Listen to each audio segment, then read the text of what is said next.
आज हम बाबा के गुरुकुल में रस में रथी के द्वितीय सर्ग के भाग 6 से 9 को पढ़ेंगे।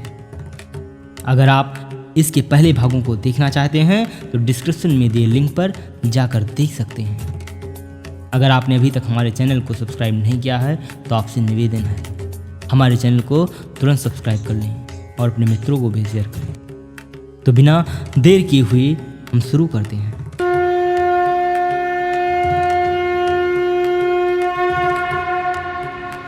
वीर वही है जो कि शत्रु पर जब भी खड्ग उठाता है मानवता के महागुणों की सत्ता भूल न जाता है। सीमित जो रख सके खड्ग को पास उसी के आने दो। विप्र जाति के सिवा किसी को मत तलवार उठाने दो। जब जब मैं सर चाप उठाकर करतब कुछ दिखलाता हूँ सुनकर आशीर्वाद देव का धन्य धन्य हो जाता हूँ। जियो जियो अय वत्स तीर तुमने कैसा यह मारा है। दहक उठा वन उधर इधर फूटी निर्झर की धारा है। मैं संकित था ब्रह्म वीरता मेरे साथ मरेगी क्या। परशुराम की याद विप्र की जात न जुगा धरेगी क्या। पाकर तुम्हें किंतु इस वन में मेरा हृदय हुआ शीतल। तुम अवश्य ढोओगे उसको मुझ में है जो तेज अनल। जियो जियो ब्राह्मण कुमार तुम अक्षय कीर्ति कमाओगे। एक बार तुम भी धरती को निश्क्षत्रिय कर जाओगे। निश्चय तुम ब्राह्मण कुमार हो कवच और कुंडलधारी। तप कर सकते और माता पिता किसके इतना भारी। किंतु हाय ब्राह्मण कुमार सुन प्राण कांपने लगते हैं। मन उठता धिक्कार हृदय में ग्लानि भाव के जगते हैं। गुर का प्रेम किसी को भी क्या ऐसे कभी खला होगा। और शिष्य ने कभी किसी गुरु को इस तरह छला होगा। पर मेरा क्या दोष है मैं और दूसरा क्या करता। पी सारा अपमान द्रोण के मैं कैसे पैरों पड़ता। और पांव पड़ने से भी क्या गूढ़ ज्ञान सिखलाते हुए एकलव्य सा नहीं अंगूठा क्या मेरा कटवाते हुए। हाय कर्ण तू क्यों जन्मा था जन्मा तो क्यों वीर हुआ। कवच और कुंडल भूषित भी तेरा अधम शरीर हुआ। धस जाए वह देश अतल में गुड़ की जहां नहीं पहचान। जाति गोत्र के बल से ही आदर पाते हैं जहां सुजान। नहीं पूछता है कोई तुम व्रती वीर या दानी हो। सभी पूछते मात्र यही तुम किस कुल के अभिमानी हो। मगर मनुज क्या करे जन्म लेना तो उसके हाथ नहीं। चुनना जाति और कुल अपने बस की तो है बात नहीं। मैं कहता हूँ अगर विधाता नर को मुट्ठी में भरकर कहीं छीट दे ब्रह्म लोक से ही नीचे भूमंडल पर तो भी विविध जातियों में ही मनुज यहाँ आ सकता है। नीचे है क्यारिया बनी तो बीज कहाँ जा सकता है। कौन जन्म लेता किस कुल में आकस्मिक ही है यह बात। छोटे कुल पर किंतु यहाँ होते तब भी कितने आघात। हाय जात छोटी है तो फिर सारे हमारे गुण छोटे। जात बड़ी तो बड़े बने हुए रहें लाख चाहे खोटे। गुर को लिए कर्ण चिंतन में था जब मग्न अचल बैठा। तभी एक बिस्कीट कहीं से आसन के नीचे बैठा। वज्रदंत्र वह लगा कर्ण के उर को कुतर कुतर खाने। और बनाकर छिद्र मांस में मंद मंद भीतर जाने। कर्ण विकल हो उठा दुष्ट भौरे पर हाथ धरे कैसे।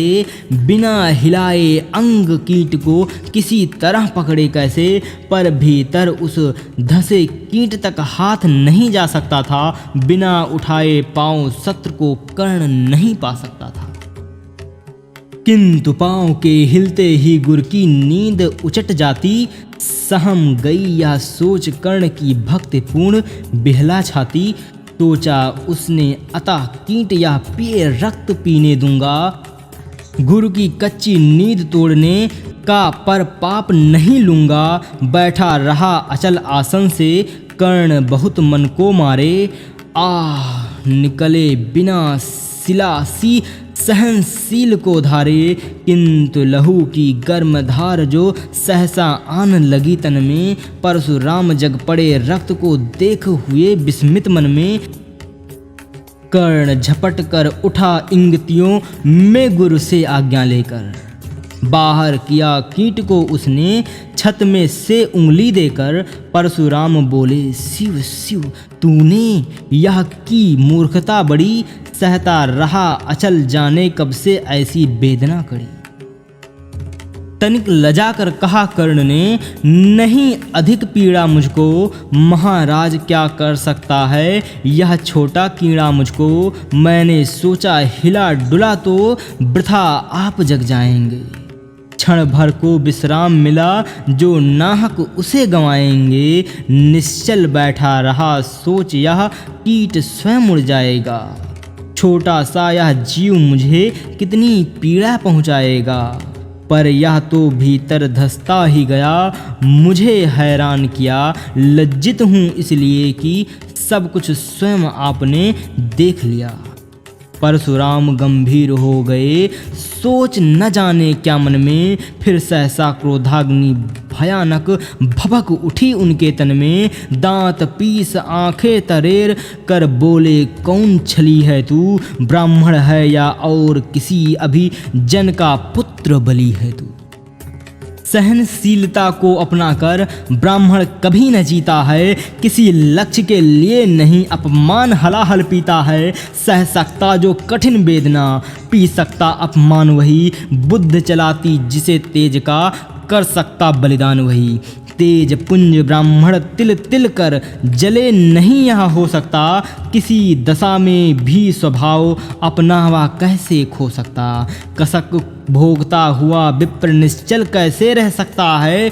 इस प्रकार की चुभन वेदना क्षत्रिय ही सह सकता है। तू अवश्य क्षत्रिय है पापी, बता ना तो फल पाएगा। परशुराम के कठिन श्राप से अभी भस्म हो जाएगा। क्षमा क्षमा हे देव दयामय, गिरा कर्ण गुरु के पद पर। मुख विवर्ण हो गया, अंग कांपने लगे भय से थरथर। सूत पुत्र मैं सूद कर्ण हूँ, करुणा का अभिलाषी हूँ। जो भी हूँ पर देव आपका अनुचर अंतेवासी हूँ। छली नहीं मैं हाय, किंतु छल का ही तो यह काम हुआ। आया था विद्या संचय को, किंतु व्यर्थ बदनाम हुआ। बड़ा लोभ था बनूं शिष्य मैं, कर्तव्य वीर के जेता का। तपोदीप सुरमान विश्व के, नूतन धर्म प्रणेता का। पर शंका थी मुझे सत्य का, अगर पता पा जाएंगे। महाराज मुझ सूत पुत्र को कुछ भी नहीं सिखाएंगे। बता सका मैं नहीं इसी से, प्रभु जाति अपनी छोटी। करे देव विश्वास भावना, और न थी कोई खूंटी। पर इतने से भी लज्जा में हाय गड़ा सा जाता हूँ। मारे बिना हृदय में अपने आप मरा सा जाता हूँ। तो यहाँ पर आपका ये भाग समाप्त हुआ। अगर आपने अभी तक हमारे चैनल को सब्सक्राइब नहीं किया है तो आपसे निवेदन है कि हमारे चैनल को अवश्य सब्सक्राइब कर लें। हमारे साथ यहाँ तक बने रहने के लिए आप सभी का बहुत बहुत धन्यवाद।